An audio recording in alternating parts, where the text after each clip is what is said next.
The Seattle Seahawks will win today if they follow my keys to victory. If the Seattle Seahawks do the 4 things that I think are most important, I think you're going to see another Victory Monday here on the channel and us celebrating back-to-back victories. Now,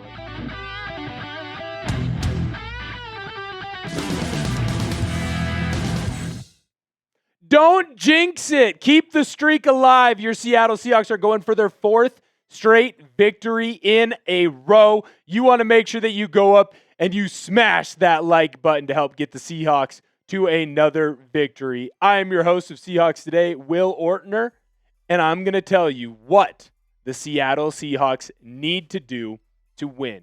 You might be sitting at home right now. What can the Seahawks do to get this victory? And I have gone through the game plan. I have watched film. I've seen the All-22. I've been reading the latest news, injury reports, rumors, everything that is surrounding your Seahawks versus the Tampa Bay Buccaneers game in Lumen Field, Week 5, playoff atmosphere, and I've come up with 4 keys to victory for your Seattle Seahawks. The first key to victory here is you need to stop Baker. Now, that's easy to say. Hey, you go into any game, any week in the NFL, hey, if you stop their quarterback, you'll win a game. Here's the thing. Tampa Bay, they've got one dude, and it's the guy right behind me. And that's not a shot at any of the other players right now working at Tampa Bay. It's because everybody else is out. Everyone else is hurt. Right now, they're a walking mass unit. You don't believe me? Let's run down the list of key players that they got. Mike Evans, you're not going to see him in this game. I don't believe it. He's working on a hamstring strain right now. He suffered it a couple weeks ago, so he was supposed to originally be out 3 to 4 weeks. He's only missed 1 week so far, didn't play last week against the Philadelphia Eagles. That puts him on the trajectory to be back, not this week, at the fastest next week. If he goes out there, what's he going to do? He can't run. It's a hamstring. He's an older player. Hamstrings are the type of injuries that stay with you, not just for 1 week, 2 weeks. They stay with you for a lifetime. And when you're in a wide receiver position where you have to run all the time, your hamstring better be ready to go. You're not going to see Mike Evans. So there's one weapon down. Bucky Irving, in kind of the shock, at least the shock to my Twitter sphere, was on Monday when it turned out that Todd Bowles was having his basic State of the Union address. You would say, hey, this is what's going on with our team here, the injuries that we're dealing with. He had to come out and say, hey, Bucky Irving's going in to get an MRI, and we're worried about him. Right now, he's a sprained foot. He's been in a boot for most of the week. He wasn't out at practice on Thursday. No one even saw him. Todd Bowles basically said he wasn't going to worry about it until Friday, but if Bucky Irving was in a boot on Friday, don't expect him to play. I don't expect to see the former Oregon Duck running back on Sunday, and it's a bigger loss than people give it credit for. A lot of people don't understand the skill and how much this Tampa Bay Buccaneers offense relies on Bucky. You can go through the stats here by StatMuse on this tweet. In weeks 2, 3, and 4, Bucky Irving led the NFL in total touches and total yards. Now, when you look at his pure rushing stats, when you look at his pure receiving stats, nothing is going to jump off the page to you. But that's because Tampa Bay spreads the ball around. They get Bucky Irving the ball in space. They flip the ball out to him. Hey, they might run the ball with him 12 to 13 times in a game. They're going to make sure that they find him in swing passes, little Texas routes, angle routes, things like that, because Bucky Irving is the modern-day running back. He can catch the ball as well as run the football. Losing Bucky Irving is a huge piece to this offense, and it knocks down another key cog into why they have been so successful this year. The next we're going to look at is Tristan Wirfs. Now, I believe that Tristan Wirfs is going to play, but obviously he missed a lot of time in the preseason, and he missed a couple games early in the year because he was dealing with a knee injury, working his way back. Now, he did sit out or was a limited participant in most of the practices this week, and that's not really that unexpected.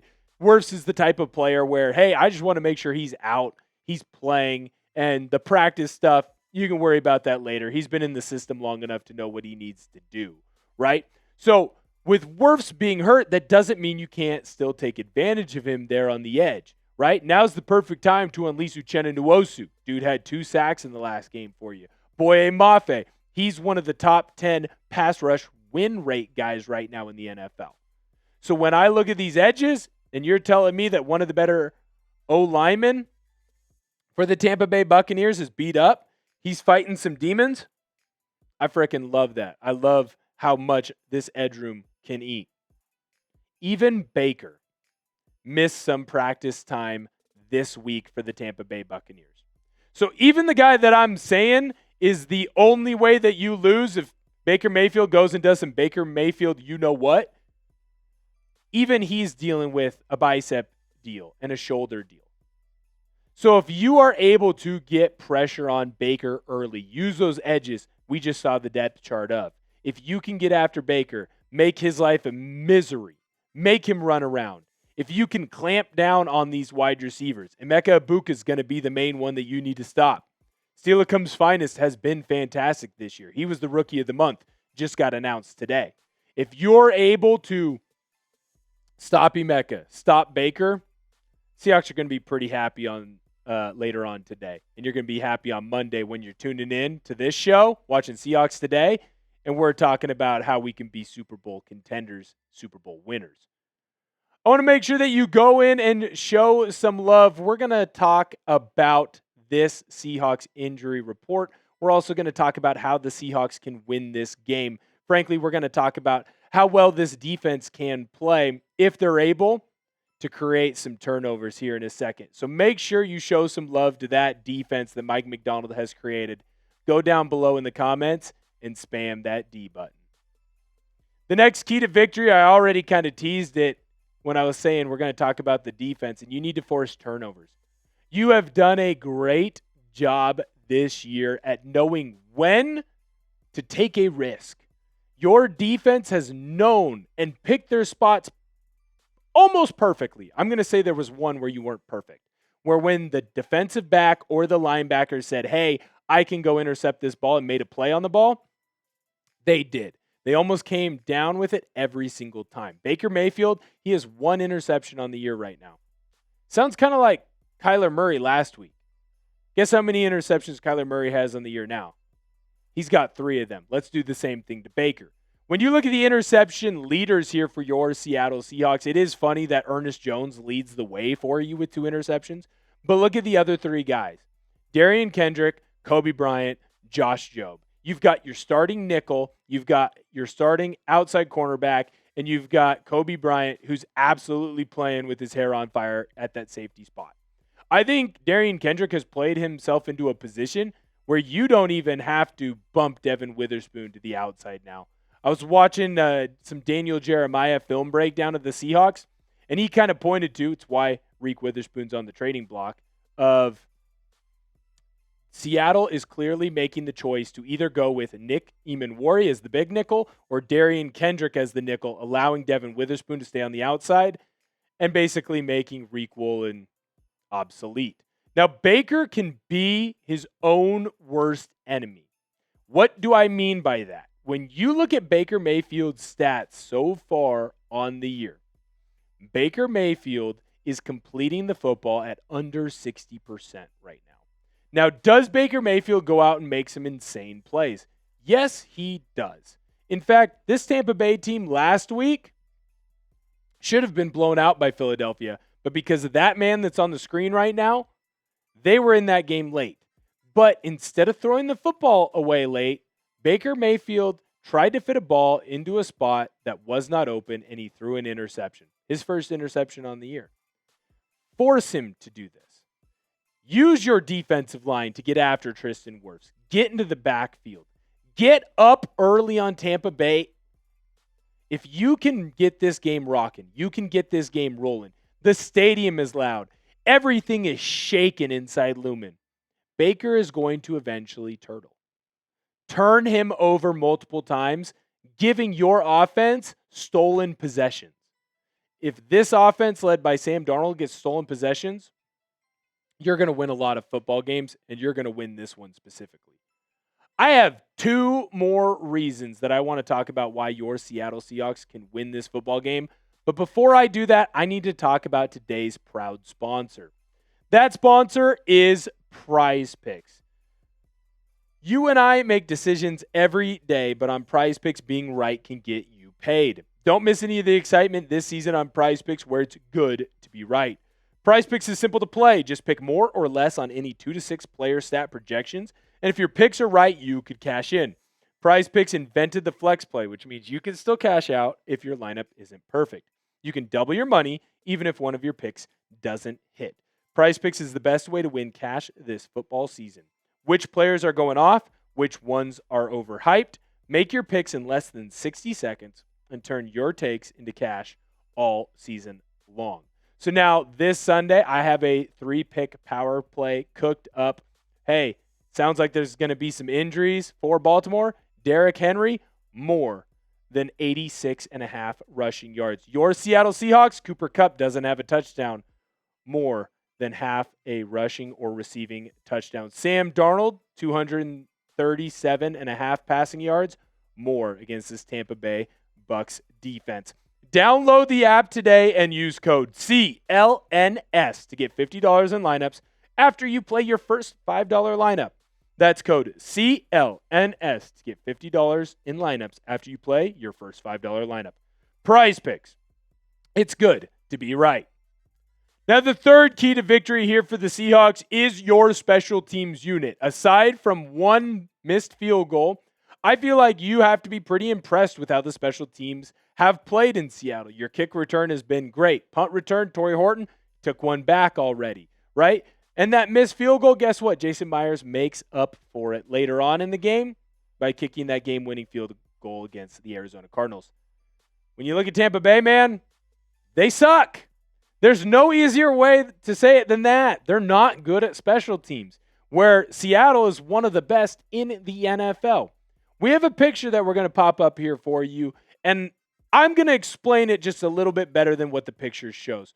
So the expected points on special teams, you want to be at the top, and you want that number going towards the right. Essentially what this is saying is when your special teams is out there on the field, are you making more good plays and putting your team in a position to earn points or, frankly, get points yourself? Or is your special team setting up other teams to get points? The Seahawks right now are number 1 in the NFL in expected points on special teams. That's because of Torrey Horton's return for a touchdown. That's because of Derion Young's big kickoff return. That's because of the blocked punt that you had by D'Anthony Bell, right? So you go through the list of what Seattle has done in special teams, and it is translated to directly points for that special teams unit, as well as lead to points for drives later on. When you look at the very bottom, it's really hard to see. You got to squint because that number is so big. You're going to see the Tampa Bay Buccaneers. Why do you see the Tampa Bay Buccaneers? Because they make mistakes on their special teams. They lost by 1 score in their last game against the Philadelphia Eagles. And yes, I understand that was a little bit on the offense for not getting going early. It's a little bit on the defense for not stopping the Eagles. But at one point, the Philadelphia Eagles scored a special teams touchdown, and it was the first touchdown of the game because they blocked a punt. The Tampa Bay Buccaneers do not value special teams. Special teams is 1/3 of the game, and they make a ton of mistakes in that unit. Now, some of that is because they have a ton of injuries, so you're already supposed to play backups on special teams. Now you're playing your backups backup, so that's a problem. But more importantly, they just don't have the attention to detail to get the job done. You do. Harbaugh's been great as your special teams coordinator. Take advantage when you can. I would love a blocked kick to go our way. I would love a missed lane assignment go our way and let Torrey Horton or Derion Young get loose. Take advantage of the mistakes that they offer you on special teams because they will. My last key to victory, it's you. It's the 12s. We saw what can happen when that place gets rocking and rolling. The Seattle Seahawks used to have the best home field advantage in the entire NFL. When it was Legion of Boom days, that place in Lumen, used to be called CenturyLink, was rocking. It was loud. You literally caused earthquakes.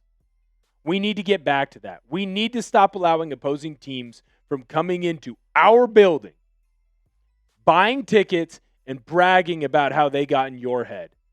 It needs to be done.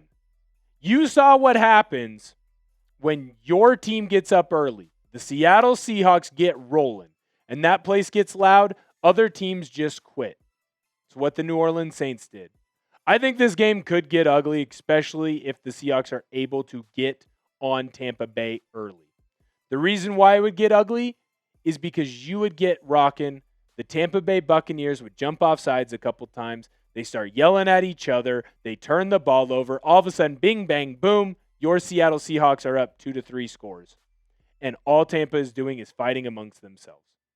There are so many different ways that the Seahawks can win this game, and they need you to be there. Because I know it's week 5, but this is a playoff game, and it needs to be treated as such. Do not let this game get away from you, because if it does, and the Seahawks miss the playoffs again by one game, this will be the game that we come back to and say, what were we doing there? Just think about what happened when the Seahawks fell short last year and they lost to the Rams. I appreciate each and every one of you for being here. Make sure that you go and you like this video. If the Seahawks are able to stop Baker Mayfield, force turnovers, the special teams unit takes advantage of Tampa Bay's subparness on that side of the football, on that 1/3 of the game, and most importantly, if you get loud in the stadium and you get loud at home, we're going to help bring the Seahawks to a 4th straight victory. Thank you so much for being here. Make sure that you give this video a thumbs up, and I'll see you next time.